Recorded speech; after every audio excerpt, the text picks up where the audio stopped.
In today's news, Gary Gensler is on the chopping blocks. It is checkmate, and Ripple have wiped the floor with the SEC. A settlement deal has never been closer, and I don't know whether to be shocked or not, because part of me expected this outcome, but to actually see it come to life is a surreal feeling. As we can see here from Jack the Rippler upcoming deadline and motions, both parties have been ordered to reconsider their motions to seal parts of their brief and have until July 8, 2024 to file a revised motion to seal specific exhibits. The court's final decision on these motions will follow shortly thereafter, proving once more that the end is very, very near. But in an even more bombshell, shocking revelation, as we can see from BondCrypt here yesterday afternoon, we have an official ruling in the SEC versus Ripple lawsuit.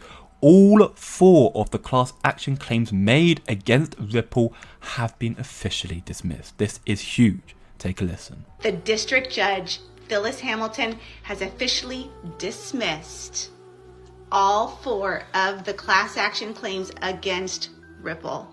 Now, a civil lawsuit on a securities claim against Ripple will proceed to trial in California. A jury will hear arguments whether Ripple had made misleading statements in connection with the sale of securities in 2017 in a televised interview. Now, according to court documents, Ripple's lawyers argued that the claim should be tossed because XRP does not meet the definition of a security under the Howey test, thus cannot give rise to a claim for misleading statements in connection with a security. Honestly, this is one of the biggest victories yet for Ripple in this lawsuit, proving once again that the law has been on Ripple's side and that they are going to continue to wipe the floor with Gary Gensler and his SEC.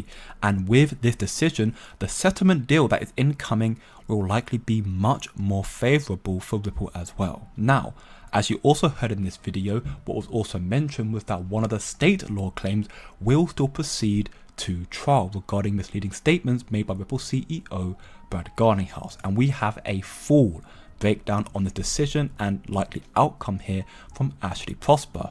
It is important to note firstly that this is not a new case. This is the Zakhanov versus Ripple case in California. The article refers to Judge Hamilton's June 20th, 2024 decision regarding Ripple's motion to dismiss, which was granted in part and denied in part. The case now boils down to whether the statement made from Brad Garlinghouse in December 14, 2017 on the Business News Network was misleading, and whether that led to a sole investor, being Bradley Sostak, to expect profits from Ripple's efforts. The statement Brad Garlinghouse made was as follows: I am long XRP, I am very, very long XRP. As a percentage of my personal balance sheet, etc, etc, I am not long on some of the other digital assets because it is not clear to me what's the real utility, what problem they are solving. If you're solving a real problem, if it's a scaled problem, then I think you have a huge opportunity to continue to grow that. We have been really fortunate, obviously. I remain very, very, very long on XRP.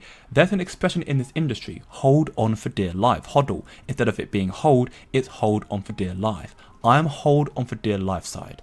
Sostak alleges that the above statement was false when made because throughout 2017, Brad Garlinghouse sold millions of XRP on various cryptocurrency exchanges. And therefore, Brad Garlinghouse's extremely bullish stance on XRP was misleading and resulted in investors, mainly being Bradley Sostak, losing on money.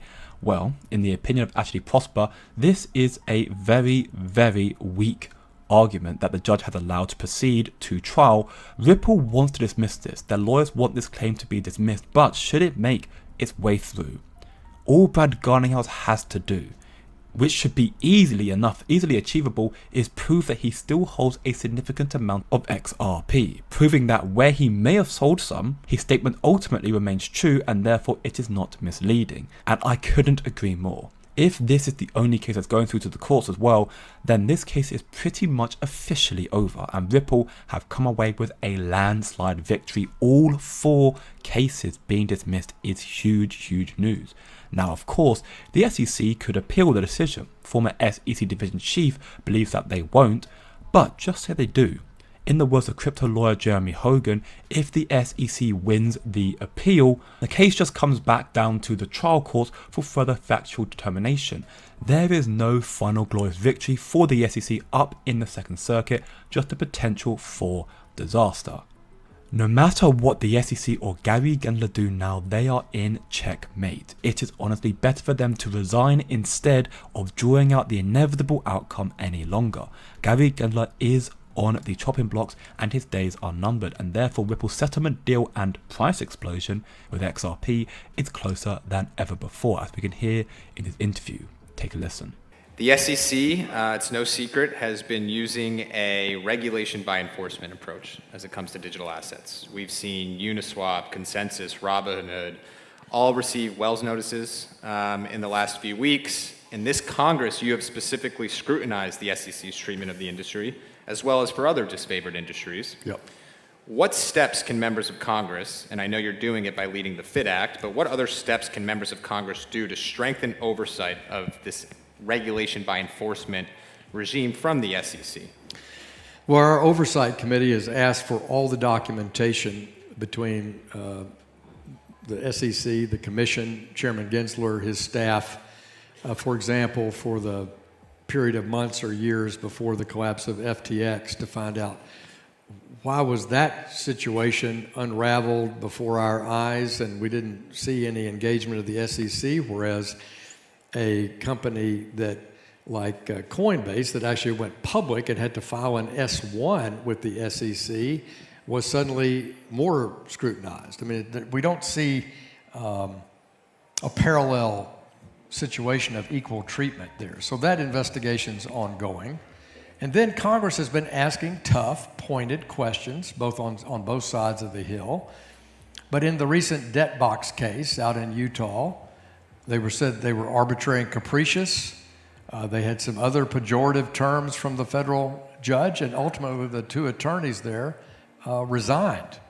So that's, I think, directly related to Congress's scrutiny of the commission and how they've operated in regulation by enforcement. And it's why we pitch to the CFTC and to the SEC and to the Biden administration at large, FIT 21 is responsive. We're removing uncertainty about these questions that you keep bringing up, and some the SEC's lost in court on. Maybe some instances it's been a split decision. We work hard in FIT 21 to answer those questions, whether it's a custody question, an exchange question, a dealer question, a control issue, a decentralization issue, how you have liquidity, and what's a commodity and what's a security. So we've tried to learn from those enforcement actions, from those court cases, and from visiting with innovators and consumers across the country how to design a common sense, pragmatic, bipartisan approach. This decision is going to be one for the history books, and all those that have been fighting XRP will be crying in the near future, because crypto's innovation is accelerating in the United States.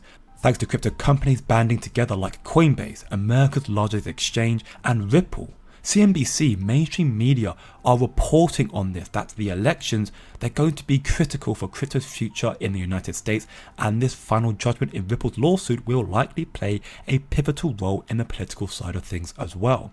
And as we can hear in this interview with Brian Brooks, the reason effectively why Ripple are in such a powerful position is because cryptocurrencies are not about currencies. Most of crypto is about replacing this centralized banking system with networks that allow users control versus banking CEO control. So basically the XRP ledger and Ripple's protocols. Take a listen. So the point that I always try and tell people is, the biggest issue that I always try and focus on is cryptocurrencies are really not about currency. And the biggest misunderstanding of this whole discussion is the belief that if crypto is not doing a great job of replacing the US dollar, then crypto is failing in its mission. And what I think we'll talk about a little bit today is the idea that most of crypto is about replacing the centralized banking system with networks that allow user control versus bank CEO control.